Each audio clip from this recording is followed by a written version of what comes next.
Hey guys, Danny Johnson here, and I just wanted to simulate real quick the difference between a 12-point wrench here, be the same as the socket, but there's 12 teeth on there, or the 6-point, okay? And so if you look at this nut, okay, they have 6 sides on them, and basically when you put it through here on a 12-point, see all the light that shines through that where it's not touching? Okay, so it's only contacting, on the edges there. Compared to when you put that into a 6-point, it's pretty clear.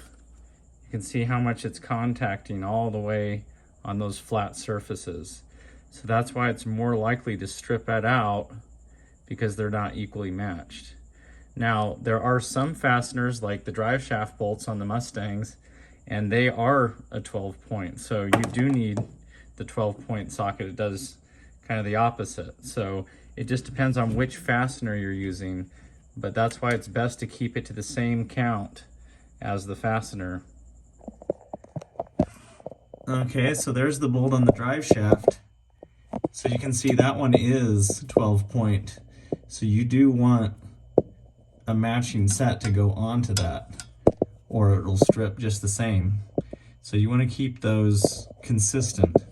Try to use the same socket size, match up the number of teeth. Otherwise, you are more likely to strip it.